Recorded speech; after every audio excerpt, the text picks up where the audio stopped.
Praise the Lord. Hallelujah, hallelujah. దేవుని నామానికి మహిమ కలుగును గాక.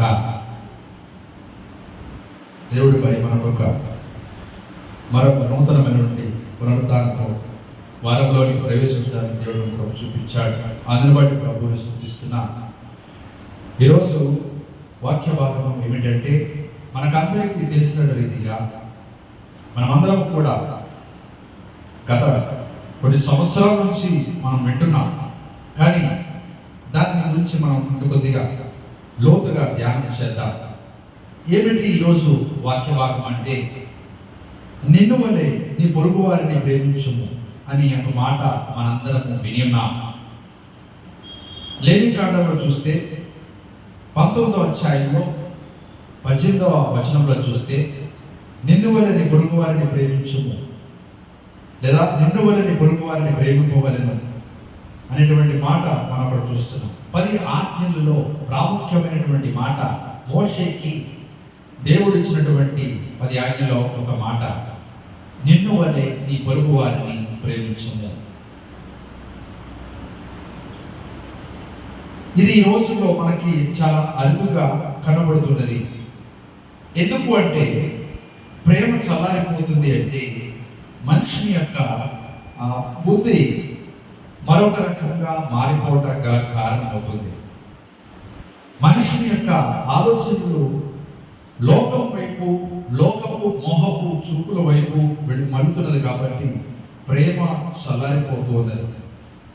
ఈ ప్రేమను పొందుకోవటం చాలా ధన్యత కలిగి ఉండాలి. మనం ఈ ప్రేమను కనుక మనం పొందుకోలేకపోతే మనము చాలా కృంగిపోతాం, చాలా బలహీనమైపోతాం. ఈ ప్రేమ కోసం మానవుడు ఎంతెంతో ఖర్చు పెట్టి ప్రయత్నాలు చేస్తున్నాడు, కానీ వాటిని సరిగ్గా పొందుకోలేకపోతున్నాడు. ఎక్కడ నెమ్మది దొరుకుతుందా, ఎక్కడ ప్రేమ దొరుకుతుందా, ఎక్కడ ఆదరణ దొరుకుతుందా అని మానవుడు ఈ రోజుల్లో వెతుకుతున్నాడు. కానీ ఎక్కడ కూడా అది దొరకట్లేదు. కారణం ఏంటో తెలుసా? దేవుని యందు విశ్వాసం ఉంచకపోవటమే, దేవుని యందు నమ్మిక ఉంచకపోవటమే. 118వ కీర్తనలో కనుక మనం చూస్తే, అందులో 8వ ఒక మాట మనం చూస్తాం. 8వ చరణాన్ని, మనుషులను నమ్ముకొనుట కంటే యెహోవాను ఆశ్రయించుట మేలు, రాజులను నమ్ముకొనుట కంటే యెహోవాను ఆశ్రయించుట మేలు. మానవుడు ఈ రోజుల్లో మనుషులను నమ్ముకొని బ్రతుకుతున్నాడు. కాబట్టి ఆ ప్రేమను కోల్పోతున్నాడు. ఆ దైవిక ప్రేమను పొందుకోకుండా మనుషుల ప్రేమ కోసం ప్రాకులాడుతున్నాడు మానవుడు ఈ రోజుల్లో. కానీ మనుషుల యొక్క ప్రేమ కొంతకాలమే కనబడుతుంది. అది ఎంతవరకు ఉంటుందంటే, నీ దగ్గర ఉన్నటువంటి సంపదను బట్టి ప్రేమ కనపరుస్తారు. నిన్ను గనక వారి ఇంటికి పిలిచి మంచి ఆతిథ్యం కనుక ఇస్తున్నారు అంటే దాని వెనుక ఏదో ఒక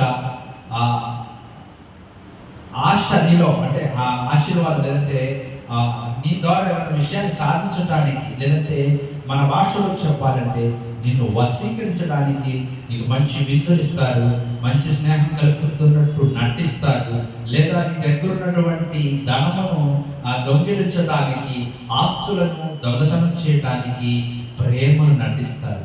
వీరి యొక్క ప్రేమ ఎక్కడ బయటపడుతుందంటే, నీవు ఏమీ లేని స్థితిలో ఉన్నప్పుడు, ఏమీ లేనిటువంటి నిస్సహాయ స్థితిలో ఉన్నప్పుడు వీరి యొక్క ప్రేమ బయటపడుతుంది. వీరు నీకు పనికి వచ్చేవారా కాదా అనేది నీకు అక్కడ అర్థమైపోతుంది. అటువంటి స్థితిలో కనుక, అటువంటి పరిస్థితుల్లో మీరు కనుక అనుభవించినట్లయితే అది భాగ్యముగా ఎంచండి. కారణం ఏంటంటే, అటువంటి పరిస్థితి కనుక రాకపోతే మనుషుల యొక్క విలువ మనము తెలుసుకోలేకపోతాం. కాబట్టి ఆ విలువను తెలుసుకోవడానికి దేవుడు ఒకవేళ నీ జీవితంలో ఏమీ లేని స్థితిలోనికి తీసుకొని రావచ్చు. ఒక్క రూపాయి కూడా మన చేతిలో లేని పరిస్థితి వచ్చి ఉండొచ్చు. అందును బట్టి ప్రభువుని మనం స్తుతించాలి. మన స్థితి ఏదైనా మన స్తుతి మాత్రం మానకూడదు. మనకున్నటువంటి పరిస్థితులు చుట్టుముట్టిన అంధకారంగా మూసుకొని వచ్చిన దేవుడు మాత్రం విడిచిపెట్టడు. నేను మరలా చెప్తున్నాను, తరచుగా చెబుతూనే ఉంటున్నాను, ఆఖరి నిమిషంలోనైనా దేవుడు అద్భుతం చేయకుండా ఉండడు. కారణం ఏంటంటే తనను నమ్ముకున్న బిడ్డలకు దేవుడు ఏనాడు కూడా అన్యాయం చేయడు. తనను నమ్ముకున్న ప్రతి ఒక్కరికి అనుకున్న దానికంటే ఎక్కువగానే దేవుడు ఆశీర్వదిస్తాడు. కానీ నువ్వు నిలబడితే చేయవలసిన పని, ఆ ప్రేమ, ఆ ఆప్యాయత కేవలం దేవుని దగ్గర నుంచి మాత్రమే తప్ప మనుషుల దగ్గర నుంచి ఎన్నడూ కూడా రాదు. ఒకవేళ అది వచ్చిందంటే అది కొంతకాలమే. అందుకే భక్తుడు అంటాడు, దరలోని ప్రేమలన్నీయూ స్థిరము కాదు, కరిగిపోవును. యేసుక్రీస్తు కల్వరి ప్రేమ కడవరకు ఆదరించును. దరలోని ప్రేమలన్నీయూ స్థిరము కాదు, కరిగిపోవును. యేసుక్రీస్తు కల్వరి ప్రేమ కడవరకు ఆదరించును. ప్రేమ, యేసుని ప్రేమ, అది ఎవ్వరు కొలువలేనిది. నిజము, దీనిని నమ్ముము, ఇది వర్ణించలేనిది. హల్లెలూయా. చూసారా, ధరలోని ప్రేమలన్నీ అనగా ఈ లోకములోని ప్రేమలన్నీ స్థిరము కాదు. భక్తుడు అనుభవపూర్వకంగా రాసినటువంటి మాట, ఆ పాట, ధరలోని ప్రేమలన్నీ కూడా స్థిరము కాదు, అవన్నీ కరిగిపోతాయి. ఇంకా ఉన్నాయి, భార్యాభర్తలు ప్రేమ లాంటిదని రాశాడు. తర్వాత తల్లి బిడ్డల యొక్క ప్రేమ లాంటిదని రాశాడు.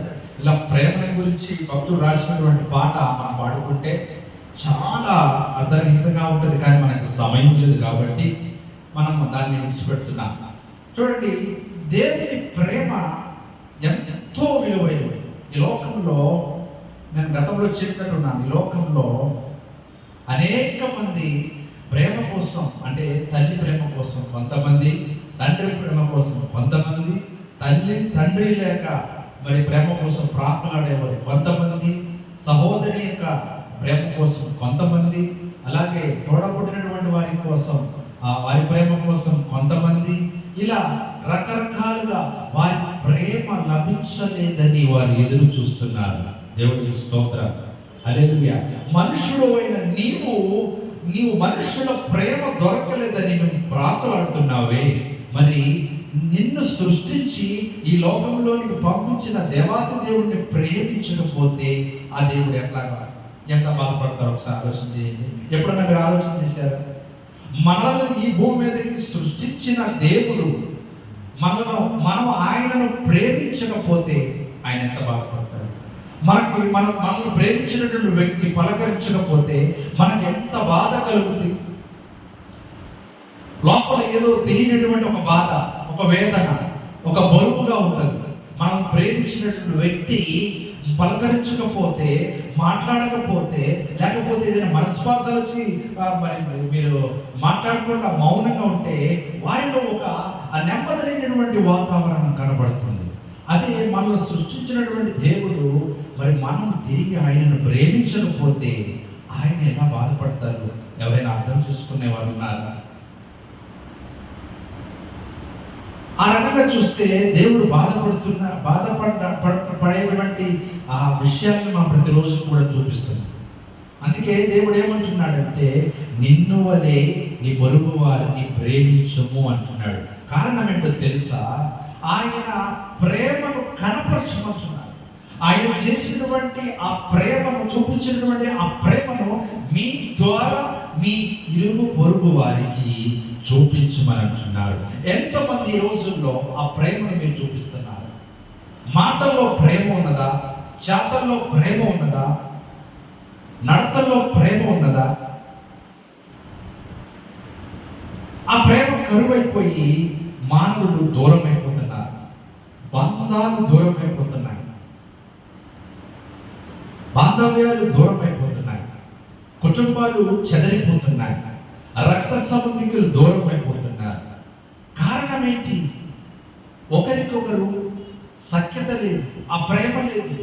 క్రైస్తవులు అనబడేటువంటి కుటుంబాల్లోనే కొంతమందిలో ప్రేమ లేక ఎడమొహము పెడమొహము పెట్టుకొని ఎదురు పడిన పలకరించేటువంటి వారు కూడా ఉన్నారు కొంతమంది క్రైస్తవ బిడ్డలు. ఇది ప్రేమ? ఇది దేవుడు చెప్పాడా?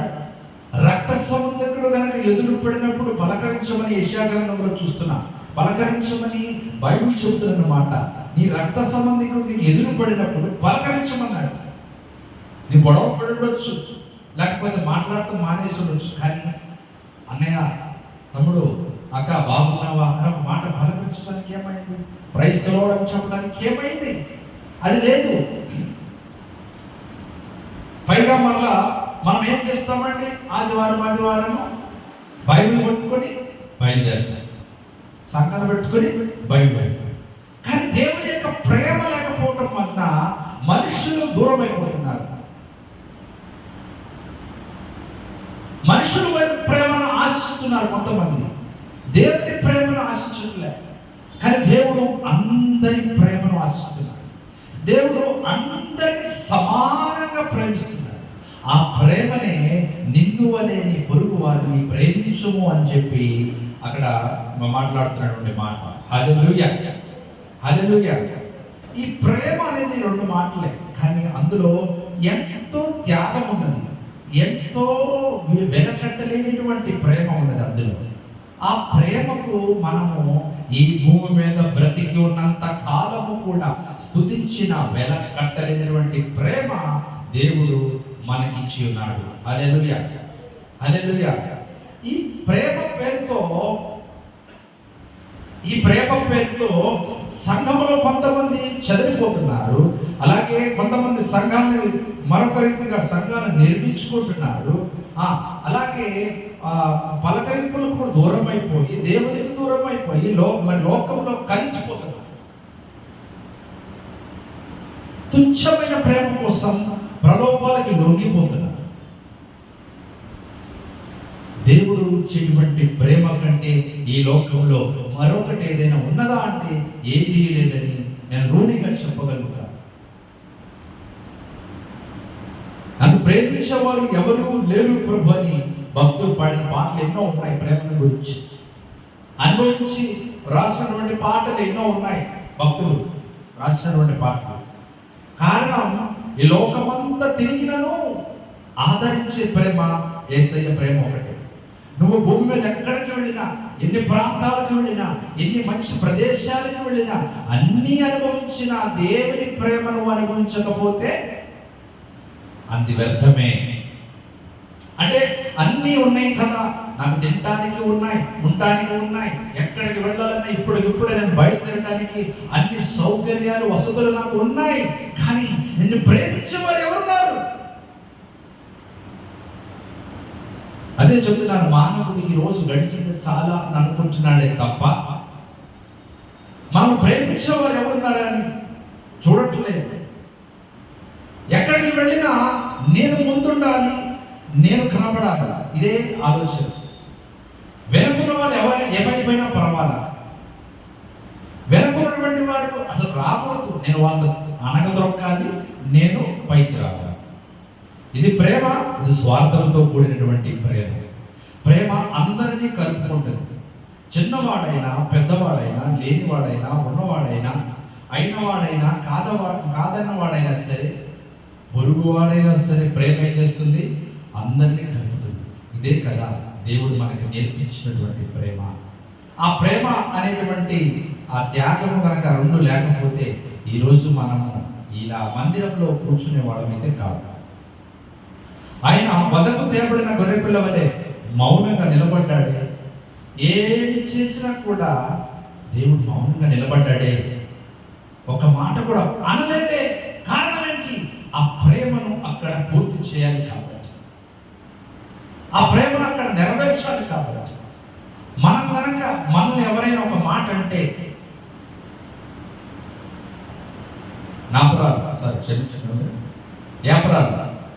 యాపరాలు ఏమవుతారండి? ఒక్క మాటతో నాపరాలు అయిపోతారు. ఆ ఒక్క మాట సంవత్సరాలు గుర్తుపెట్టుకుని ఉంటారు. ఆ ఒక్క మాటతో సంవత్సరాలు ఆ కుటుంబంలోనికి వెళ్ళరు. ఏదో మాట సందర్భంగానో పెద్దల సమక్షం మాట్లాడుకున్నప్పుడు ఒక్క మాట ఎవరో ఒకరు పొరపాటున జారుతారు. అతను మాట అన్నాడు కదా, లేదా ఆమె అంది కదా, నేను అనకూడదా అని చెప్పి ఈమె 4 ఎక్కేసి చెప్తా ఉంటే ఎట్లా ఉంటుంది? ఆ ప్రేమని బీటిస్తూ ఉంటాం. మన ఇంట్లో మనం ఉంటున్నటువంటి ఇంట్లో ఆ గోడకి కనుక ఈరోజు గోడ బాగుంది, ఆ గోడ కనుక బీట్లు ఇస్తూ ఉంటే ఇంకా బీట్లు పెరుగుతుంది, మనం ఏం చేస్తాం? దానిని సరి చేయడానికి ప్రయత్నం చేస్తాం. లేకపోతే అది ఏమైపోతుంది? పడిపోతుంది. అవునా కదా? పడిపోతుంది. కాబట్టి దాన్ని మనము మరలా నిలబడడానికి చక్కగా దాని మరమ్మతులు చేపిస్తాం. అలాగనే నలుగురి మధ్యలో కూర్చున్నప్పుడు, కుటుంబ సభ్యులతో కూర్చున్నప్పుడు, విందు కార్యక్రమాల్లో కూర్చున్నప్పుడు ఎవరొకరు ఏదో ఒక మాట అంటున్నప్పుడు మనం ఏం చేయాలి? ప్రేమతో, సహోదరా అలా అనకూడదు నాన్న అని చెప్పి మనము ప్రేమతో సముదాయించాలి. ప్రేమతో వారిని సముదాయించినప్పుడు అది అక్కడ శాంతియుతమైనటువంటి వాతావరణానికి దారితీస్తుంది. లేదు అతను ఏదో ఒక మాట అన్నాడని చెప్పి తిరిగి మనము కూడా మాట అంటే మాట పెరిగేదేమైపోతుంది? పెద్ద పాపము మూట అయిపోతుంది. అలా అక్కడ పెరిగిపోతుంది. అల్లర్లు రేగుతాయి. కుటుంబాలలో అటు ఇటు సమాధానం ఉండదు. వచ్చిన వారిలో సమాధానం ఉండదు. వచ్చిన కార్యక్రమం సజీవుగా సాగదు. వచ్చిన కార్యక్రమంలో నీవు ఏమైపోతావంటే అల్లరు అయిపోతావు. మనలో మన జీవితంలో మొట్టమొదటి మనకు కావాల్సిన మెట్టు ఏమిటంటే ప్రేమ, తర్వాత ఓర్పు, ఆ తర్వాత సహనం. ఇవి మనకు కావాలి. ఇవి ఉంటే చాలండి. మన దగ్గర ఆస్తులు అవసరం, అంతస్తులే మనకు అవసరం. మనల్ని ఎవరు చూడలేదని మనం వెంగపడాల్సిన పని లేదు. ఎవరు మనతో మాట్లాడలేదని మనము ఆలోచించాల్సిన పని లేదు. నీతో మాట్లాడేవాడు ఒకడున్నాడు, ఆయనే నజరేయుడైనటువంటి యేసు క్రీస్తు. నువ్వు ఒంటరిగా ఉన్నప్పుడు పిలువు, ఆయన ఖచ్చితంగా నీతో మాట్లాడతాడు. అయ్యా నేను ఒంటరి వాడినయ్యా, ఇదిగో నేను తండ్రి నా పరిస్థితి ఏంటి, నేనేమైపోతాను, నేను ఎందుకు ఇలా ఈ స్థితిలోనికి వచ్చాను, నేనేమైపోతాను నాకు అర్థం కావట్లేదు, రేపు ఉంటానా తర్వాత నిమిషంలో నేను ఉంటానో తెలియదు, చుట్టూ నా పరిస్థితులు చాలా చిక్కుముళ్ళు ఉన్నవి, అప్పులతో కూరుకుపోయి ఉన్నాను, లేదా సమస్యలతో కూరుకుపోయి ఉన్నాను, బిడ్డలను ఒక దారికి తేలేకపోయాను అని కలవరపడుతున్న సమయంలో నీవు ఆ దేవాది దేవుడిని పిలిస్తే ఖచ్చితంగా దేవుడు నీతో మాట్లాడతాడు. హల్లెలూయా. అది ఈ దినాల్లో జరగాలి, ఈ సంఘంలో జరగాలని నేను కోరుకుంటున్నాను. హల్లెలూయా, హల్లెలూయా. ఒక ఆయన అంటున్నాడు, మీరు ఎలా బ్రతుకుతున్నారండి? అద్దెలు కడుతున్నారు, ఇంత అద్దెలు కడుతూ మా కుటుంబాన్ని పోషించుకుంటూ మీరు ఎలా గడుపుతున్నారండి అని ఒక ఆయన అడుగుతున్నాడు. అన్యుడు ఆయన గురించి చెప్పాలంటే ఒక మాటలో బైబిల్ని చించేసినటువంటి వ్యక్తి. బైబిల్ అంటే ఆయనకి ఇష్టం లేదు కాబట్టి తన భార్య మందిరానికి వెళుతున్నప్పుడు ఆ బైబిల్ లాక్కొని చించి కాల్చినటువంటి వ్యక్తి ఇప్పుడు ఉన్నాడు. ఆ వ్యక్తి అంటున్నాడు అనమాట, ఆ వ్యక్తి మనం అంటే కొద్దిగా గౌరవం ఉంది, నమ్మకం ఉంది, మిగతా సేవకులు చెప్పిన మాట ఆయనగా నమ్మడు, కానీ మనం అంటే నమ్ముతాడు. అదేంటో మనకు తెలియదు, కానీ దేవుడి కృప. అది నా టాలెంట్, నా యొక్క ఇదేది కాదు, కానీ అది దేవుడు మరి ఆయనతో ఒకవేళ మారు మనసు పొందడానికి మార్గమేమో. నేను ఇప్పుడు ప్రార్థన చేస్తూ ఉంటా, ప్రభువా ఆయన మారు మనసు పొందాల్సిందే అని అంటాను. ఆయన అంటున్నాడు, మీరు ఎలా అద్దెలు కట్టుకొని ఎలా బ్రతుకుతున్నారంటే అది కేవలం దేవుని కృపే. నువ్వు నడుస్తున్నావు, కూర్చుంటున్నావు, లెగుస్తున్నావు, పరిగెడుతున్నావు, జీవిస్తున్నావు అంటే అది కేవలము దేవుని కృపే. నువ్వు పడిపోయినా, నీకు దెబ్బలు తగిలినా, ఏమంటే మనకి ఏమైనా జీవితంలో దెబ్బలు తగిలితే, అనారోగ్యం వస్తే అయిపోయింది నా జీవితం అని అనుకోకుండా దేవుడు నాకు కొంత కాలం రెస్ట్ ఇచ్చాడు అని అనుకోవాలి. అంతే. నేను చెప్పగలిగిన మాట అదే. ఓపుకున్నంతకాలం పరిగెడుతూ ఉంటాం. విశ్రాంతి తీసుకో. అప్పుడు చిన్న జ్వరమో లేకపోతే చిన్న బలహీనత వచ్చినప్పుడు అంత సమయం ఉంటుంది. అప్పుడైనా కొంచెం ప్రార్థన చేయడానికి ప్రయత్నం చేయండి.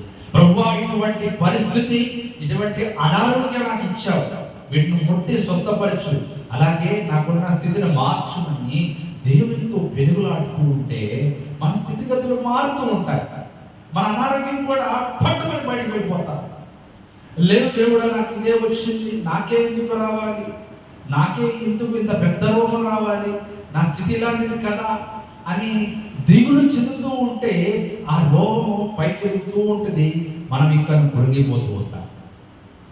కృంగుబాటు అనేది మనలో ఉండకూడదు. కృంగుబాటు అనేది మనుషుల్లోనికి వస్తుంది, రాకుండా ఉండదు. కృంగ తీయాలని మనుషులు నీ కోసం వెనుకనే నీ చుట్టూనే ఉంటారు. అయినా కూడా వాటికి చెవి వద్దు. మనుషులు అనేక రీతిగా నిన్ను భ్రమ పెట్టాలని, నిన్ను నాశనం చేయాలని, లేకపోతే నిన్ను అనగదొక్కాలని రకరకాలుగా ప్రయత్నాలు చేస్తున్నప్పటికీ ఇక్కడ చెబుతున్నటువంటి మాటలు అక్కడ చెప్పకుండా ఇక్కడ వింటున్న మాటలు ఇక్కడే విడిచిపెట్టాడు. ఈ రోజుల్లో కొత్తగా వచ్చింది కాదులేండి, నాకు తెలిసి నాకు అర్థమైందంటే చెప్పుడు మాటలు చెప్పేవాళ్ళు ఎక్కువైపోయారు. ఈ రోజు ఈ యొక్క కొంతకాలం అంటే కొన్ని సంవత్సరాల బట్టి మేము చూస్తున్నాం.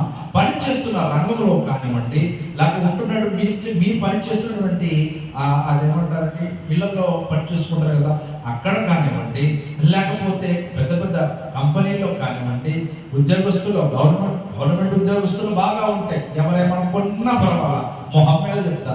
ఈ గవర్నమెంట్ ఉద్యోగస్తుల్లో ఉన్నటువంటి కుళ్ళు కుట్రలు కుతంత్రలు గనక మారితే రాష్ట్రంలో పరిస్థితులు కూడా మారుతాయి. దేవుడికి స్తోత్రం, హల్లెలూయా. ఎందుకంటే అక్కడ ప్రారంభమైనటువంటి ఆ కుళ్ళు కుట్రలు కుతంత్రలు మిగతా వాళ్ళకి ఇది వ్యాపిస్తాయి. ఇది ఒక వ్యాధి లాంటిది, ఇదొక వ్యాధి. మనకు ఒక ఉద్యోగం వచ్చిందండి, వెళ్తున్నాను నేను, నాకే గవర్నమెంట్ ఉద్యోగం వచ్చింది, నేను వెళ్తున్నా. అప్పటి వరకు నాలో మంచి భక్తి విధి విధానాలు అంతా బాగున్నాయి. అక్కడ వెళ్ళాక అక్కడ ఉన్నటువంటి తోటి ఉద్యోగస్తులు ఏమంటారంటే, పర్లేదులే, కొద్దిగా లంచం తీసుకోవచ్చు, పర్లేదు అని చెప్పి కొద్దిగా ప్రోత్సహిస్తూ ఉంటారు. నెలకు ఎంత వస్తే జీతం, ఒక 50,000 నెలకు జీతం. పై డబ్బులు ఎంత వస్తాయి, పై డబ్బులు ₹1,00,000 దాన్ని మనం తెచ్చుకోవచ్చు. ఆశ. ఇక్కడ మనం ఆలోచించకుండా ₹1,50,000 నెలకి. ఇక మనం మానవుడు ఎక్కడికి వెళ్తాడు? ఈ దేవుని ప్రేమను మర్చిపోయి, దేవుని భక్తిని మర్చిపోయి లోకంలో అడుగుపెట్టినాక ఆ లోకం ఇక ఆలోచిస్తూ ఉంటాడు. కానీ ₹1,50,000 ఇంకొక 50,000 వస్తే బాగుండని చెప్పి ఇంకా ప్రయత్నాలు చేస్తూ ఉంటాడు. అంటే ఈ భక్తిలో ఉన్న వ్యక్తి అక్కడికి వెళ్ళినప్పుడు ఆ వాతావరణంలోకి మునిగిపోతున్నారు. లేదంటే ఆ తోటి ఉద్యోగస్తులు లాగేస్తారు. లేదనుకోండి, ఒకవేళ దేవుని భక్తిలో ఉండి, దేవుని యొక్క విశ్వాసంలో ఉండి ఆ వ్యక్తి నేను లంచం పుచ్చుకున్నాను, నేను అలాంటి పనులు చేయను అని అంటే గనక, నీతి నిజాయితీగా బ్రతుకుతుంటే గనక అతని మీద లేనిపోయిన ఆరోపణలు రేపటకు, అతని ఉద్యోగం నుంచి తొలగించుటకు, అతన్ని ఏదో ఒక రకంగా అక్కడి నుంచి బయటకు పంపించడమా, ట్రాన్స్ఫర్ చేసి పంపించడమా, ఏదో ఒక ఆలోచనలు ఆ వ్యక్తిని గలిబిలి చేసి గందరగోళం సృష్టించి పంపించి పెట్టమా చేస్తూ ఉంటారు తోటి ఉద్యోగులు.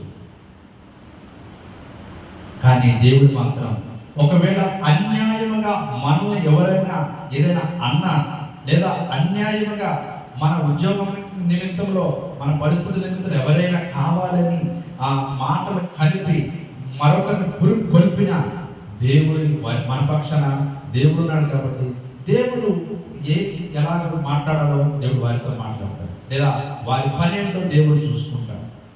మనం మాత్రం మనల్ని ప్రేమించిన ఆ దేవుని మాత్రం విడిచిపెట్టి దూరంగా ఉండవద్దు. చావైనా బ్రతుకైనా దేవుని కొరకు దేవునితోనే ఉంటాను అనేటువంటి ఆ దృఢ విశ్వాసము, ఆ నమ్మకాన్ని మనం నిలబెట్టుకోవాలి. అదే ఇటువంటి పరిస్థితుల్లో మనకి తగులుతూ ఉంటాయి. మీరు చేసే పనిలో కానివ్వండి, లేకపోతే ఉద్యోగంలో కానివ్వండి, వ్యాపారంలో కానివ్వండి. వ్యాపారంలో ఒక్కొక్కసారి మనము తీసుకున్నటువంటి వస్తువులు బట్టి ఎక్కువగా డబ్బులు ఇచ్చేయచ్చు. 100 రూపాయలు ఎక్కువ ఇవ్వచ్చు. అది తిరిగి మనం ఇచ్చేయాలి. అమ్మయ్య 100 రూపాయలు ఎక్స్ట్రా వచ్చినాయి, ఈ 2 రోజులు గడిచిపోద్దులే అని అనుకుంటే 100కి 1000 రూపాయలు అంటే మనకి అనుమానించి వెళ్ళిపోతాం. స్తోత్రం, హల్లెలూయా, హల్లెలూయా. నేను గడిచిన దినాల్లో జరిగిన విషయం చెప్తాను. నేను చేస్తున్నటువంటి ఆ కొద్దిపాటి వృత్తిలో మాకు రూపాయి దొరికినా తిరిగి అక్కడ చెప్పాలి. నాకు 50 రూపాయలు దొరికినాయి, 50 రూపాయలు దొరికినాయి. అప్పుడు నా పరిస్థితి ఏంటంటే కనీసం నా యొక్క ఫోన్లో బ్యాలెన్స్ వేయించుకుంటా కూడా లేవు. అయిపోయింది, బ్యాలెన్స్ అయిపోయింది. ఫోన్లు వస్తాయి కానీ ఫోన్లు వెళ్ళవు. తర్వాత బండిలో పెట్రోల్ పోయించుకుంటా కూడా లేదు, అయిపోయింది. ఇట్లా అక్కడ దాకా వచ్చి తిరిగి ఇంటికి వెళ్ళాలంటే పెట్రోల్ ఉండాలి. కారణం ఏంటి? నా దగ్గర ఏమీ లేవు, కానీ ఒక 50 రూపాయలు దొరికింది. అది నేను జేబులో వేసుకోవచ్చు, కానీ దేవుడు చూస్తున్నాడు. ఆ 50 రూపాయల కోసం నేను ఆశపడితే నాకు రావాల్సినటువంటి ఆశీర్వాదం పోతుంది. హల్లెలూయా. కానీ నేను తిరిగి అప్పచెప్పాను, మొత్తం అయిపోయింది. ఇంటికి వచ్చేలోపు మీరు నమ్మండి నమ్మకపోండి, 4000 రూపాయలు నా అకౌంట్లోకి వచ్చాయి. దేవుడికి స్తోత్రం. అది ఎవరు వేసారా, ఎందుకు వేసారా అని చెప్పి గబగబా నేను అన్ని రకాలుగా ఎత్తుక్కుంటే ఎవరి పేరు లేదు, ఏమిటో అర్థం కావట్లేదు. 2 రోజులు చూశాను. ఆ తర్వాత ఇది మనకు అర్హత పడిందే అయి ఉంటుందని దాన్ని అప్పుడు వాడుకోవడం. ఆ 50 రూపాయలు కనుక నేను వాడుకుంటే నాకు 4000 అంతే. అదే కనుక నేను తిరిగి అప్పచెప్పాను కాబట్టి అది దేవుడు పంపించాడు. తక్క సమయంలో తగిన రీతిగా మనల్ని దేవుడు పోషిస్తాడు. ఆ యొక్క విశ్వాసాన్ని, ఆయన నమ్మకాన్ని మాత్రం మనం కోల్పోకుండా ఉంటే చాలు. హల్లెలూయా, హల్లెలూయా. చూడండి ప్రియులారా, మన స్థితిగతులను గమనించేవాడు యేసు ప్రభు. మన పరిస్థితులను గమనించేవాడు యేసు ప్రభు. మనకి యథార్థతను గమనించేవాడు యేసు ప్రభు. ఎవరు చూడట్లేదులే అని చెప్పి మనం గనక ఏదైనా పాడు పనులు చేస్తే దేవుడు లెక్క అడుగుతాడు. హల్లెలూయా, హల్లెలూయా. నామకార్థముగా మనం ఏదో వచ్చి వెళ్తూ వారిగా కాకుండా బయటకు వెళుతున్నప్పుడు ఒక్కరికైనా మనము ప్రేమపూర్వకంగా ఒక మాట చెప్పవచ్చా? చెప్పగలుగుతారా? చెప్పగలుగుతాం. మాటలు కలుపుకోండి. ఏమంటే మనకి ఏదైనా అవసరం వస్తే, మనకేదైనా అవసరం ఉంటే మాట్లాడినటువంటి వ్యక్తిని కూడా ఎలాగో మాటలు కలిపి మన అవసరం కోసం వాళ్ళని దగ్గర తెచ్చుకుంటాం. అలాగే మరి దేవుని సన్నిధిలో మిగిలిన వారికి కూడా ఇక్కడ కనబడాలి అంటే మాట కలుపుకుంటూ ఆ ప్రేమను, ఆ దేవుడు నేర్పించిన ఆ ప్రేమను మనం వారితో పంచుకుంటా ఉంటే నిజమే కదా, క్రైస్తవులైనటువంటి వారు ఈ ప్రేమ ఇక్కడే దొరుకుతుంది కదా అని చెప్పి వారు కూడా మనతో మందిరంలోకి రావడానికి ఆశపడతారు. వెళ్ళంగానే మాట్లాడంగానే మారుమనసు పొందడానికి అవకాశం ఉండదు. మనం ఒక్క రోజులోనే ఆయన మందిరంలోనికి తీసుకుని రాలే. నీ ప్రేమను వారికి పంచుతున్నప్పుడు, వాళ్ళకి ఏదో ఒక రోజు చిన్న కష్టం కలిగినప్పుడు నీ ఆదరించే మాటలు, ఆదరించే ప్రేమపూర్వక మాటలు వారిని హత్తుకున్నప్పుడు వాళ్ళు ఏమంటారు తెలుసా? తర్వాత ఒక నెల అయిపోయినాక, అయ్యా నేను కూడా మందిరానికి వస్తానయ్యా అని అంటారు. దానికి కారణం ఏంటి? నువ్వు చూపిన ప్రేమ. ఆ ప్రేమ ఎక్కడిది? దేవుని యందు పొందుకున్నది. దేవుని బిడ్డలము మనము మాదిరికరముగా నిలబడాలి. హల్లెలూయా, హల్లెలూయా.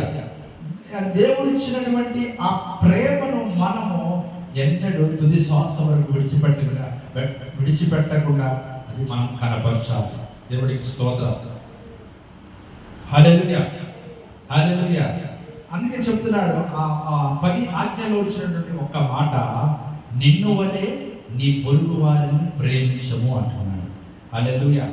కీర్తనకారుడు ఏమంటున్నాడు? మనుషులను నమ్ముకున్నట కంటే యెహోవాను ఆశ్రయించడం మేలు, రాజులను అధికారులను నమ్ముకున్నట కంటే యెహోవా యందు నమ్మిక ఉంచుట మేలు. ఇప్పుడు కొంతమంది ఏమంటారు, పలానా ప్రభుత్వం ఏం చేసింది, పలానా ప్రభుత్వం ఏం చేసింది అని చెప్పి కొంతమంది వాదన ఆడుకుంటారు. ఈ మధ్య జరిగిన సంగతి మా అన్ని కొత్త విషయాలే మాట్లాడతాం. పాత కథలు మనకు అవసరం. ఓ ఇద్దరు మాట్లాడుకుంటున్నారు, మేము వస్తే అట్లాగా మీరు వస్తే ఇట్లాగా. నేను ఒకటే అన్నా, ఎవరు వచ్చినా మనకు పనులు తప్పవు కదా సహోదరా. దేవుడికి స్తోత్రం. అవునా కదా? ఎవరు వచ్చినా మన పనులు మనకు తప్పవు. ఈ పూట మనం ఉద్యోగానికి వెళ్తేనే మనకి కుటుంబం గడిచేది. అది ఆలోచించండి అయ్యా. ఎందుకు మనస్పడతారు అక్కడ? ఇప్పుడు ఏదో మాట అనుకుంటారు, మనస్పడతారు, తర్వాత తన్నుకుంటారు. అట్లా కొట్లాట్లకు వెళ్ళిపోయి ఒకరికొకరు ఎడమొహం పెడమొహం. అది మనకు అవసరమా? దానివల్ల ఉపయోగం ఏంటి?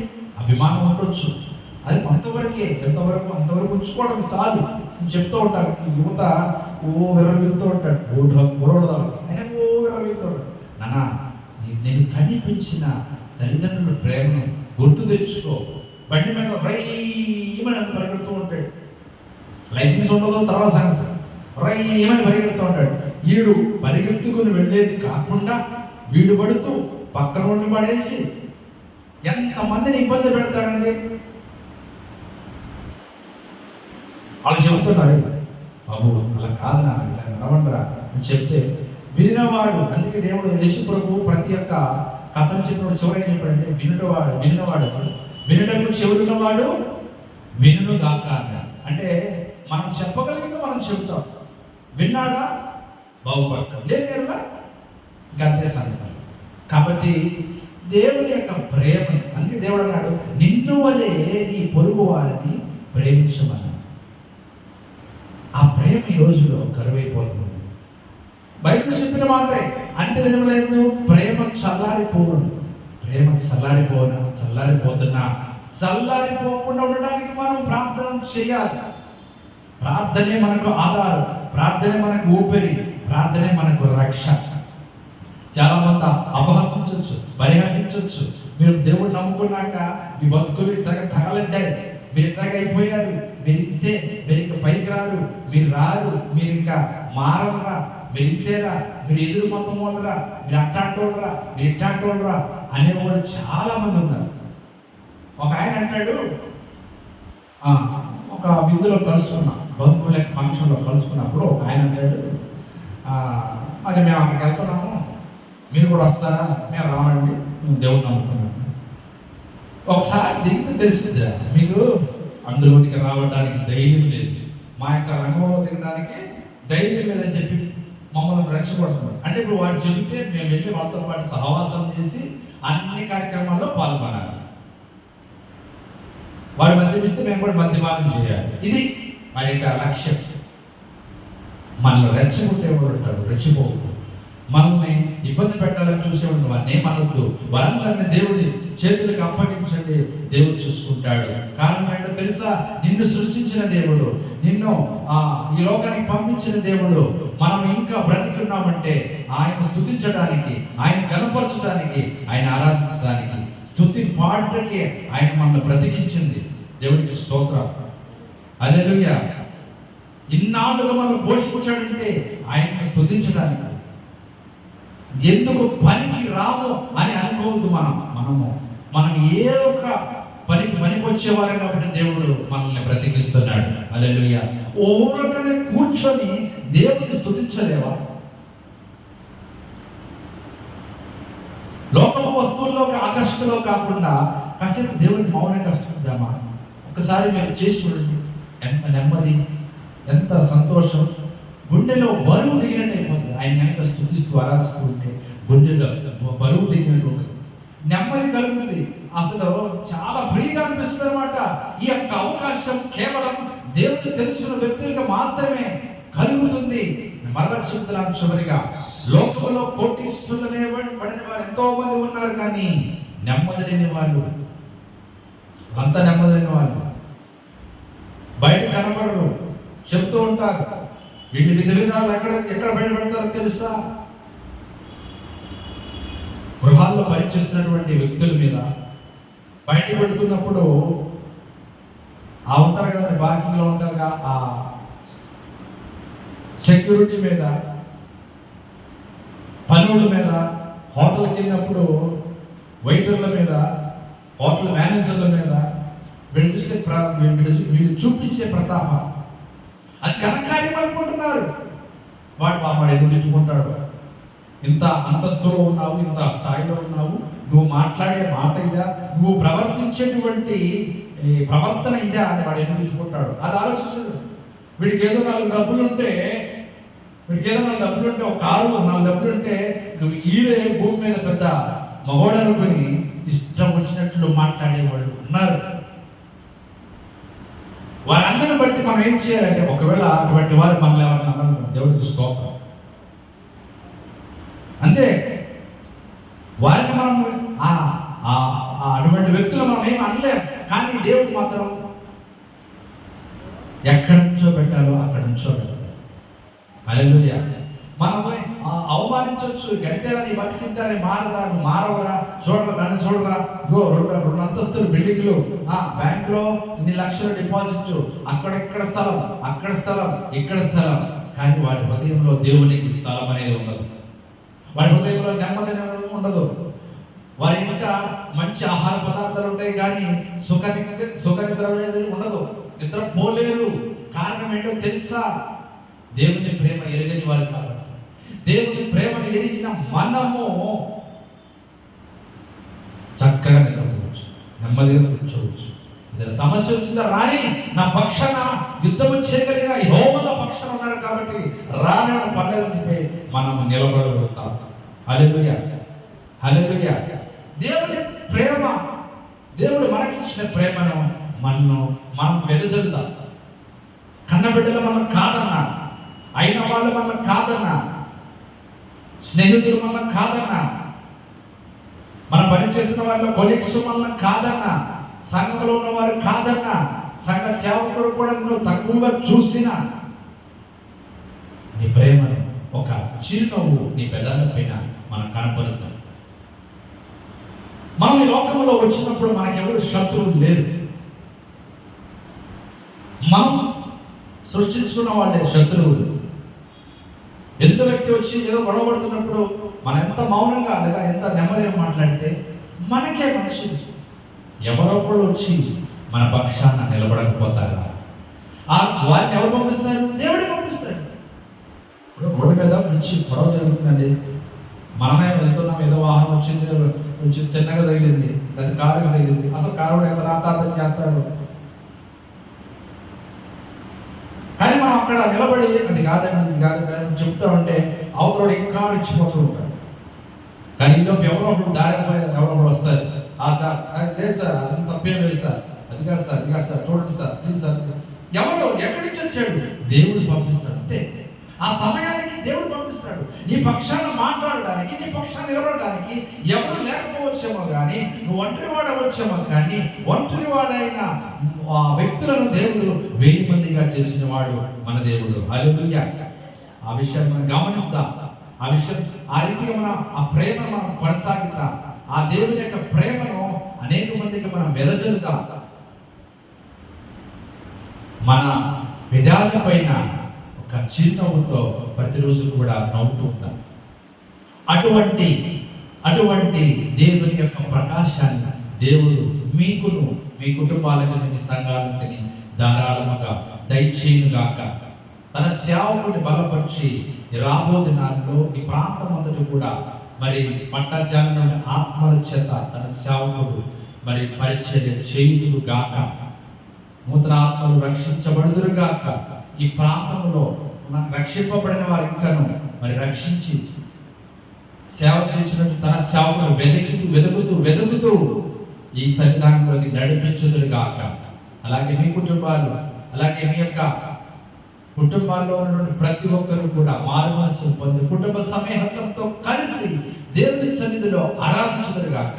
అతి ప్రేమ, కృప, ఆప్యాయత దేవుడు మనకి ధారాళముగా దయచేయును గాక. ఆమేన్, ఆమేన్, ఆమేన్. ప్రార్థన చేసుకుందామండి.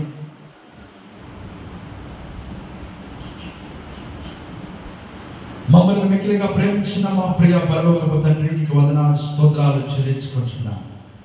కేవలం నాయన వినుటకు చాలా తేలిగ్గా ఉన్నటువంటి మాట ప్రేమ. నిన్ను వల్లని పొరుగు వారిని ప్రేమించమని అయా కొన్ని 1000 సంవత్సరాల క్రితమే మోషేకి ఇచ్చినటువంటి ఆజ్ఞలలో మొట్టమొదటిది. ఈ ఆజ్ఞను మేము గైకొని నెరవేర్చలేకపోతున్నాం. ప్రభువా మమ్మల్ని క్షమించండి. ఇప్పుడే ఈ దినం మొదలుకొని ఈ క్షణం మొదలుకొని నేను నువ్వు చూపిన ఆ ప్రేమను మేము కూడా చూపించగలిగేటువంటి ఆ శక్తిని, ఆ ఓర్పును, అటువంటి వాతావరణాన్ని మాకు దయచేయమని వేడుకుంటున్నాం. మేము అనేక మందికి మాదిరికరంగా నిలబడాలి ప్రభువా. నీ పరిచయం చేస్తున్నటువంటి సేవకులకి సహకారులుగా మేము నిలబడాలి ప్రభువా. నీ సన్నిధానంలో మేము నిలబడి ఇక నీ మహిమను మేము కనపరచాలి ప్రభువా. అయ్యా నీ కార్యములు మేము కనపరచాలి ప్రభువా. మేము నెమ్మది కలిగి ఉన్నామంటే దేవుని కృప అని అనేక మందికి తెలియజేయాలి ప్రభువా. అయ్యా మా జీవితాలు ఇలా బలంగా నిలబడుతుంది అంటే కేవలం నీ కృపని అయ్యా అనేక మంది తెలియజేయగలిగేటువంటి కృపను మాకు దయచేయండి. ఈ భూమి మీద మేము బ్రతుకుతున్న కాలము నీ కృపను తెలియజేస్తూ నీ కృపలను పొందుకుంటూ ముందుకు వెళ్ళే కృపను మాకు అనుగ్రహించమని వేడుకుంటున్నాం. నీ ప్రేమ అనేటువంటి ఆయుధాన్ని మాలో నింపమని వేడుకుంటున్నాం.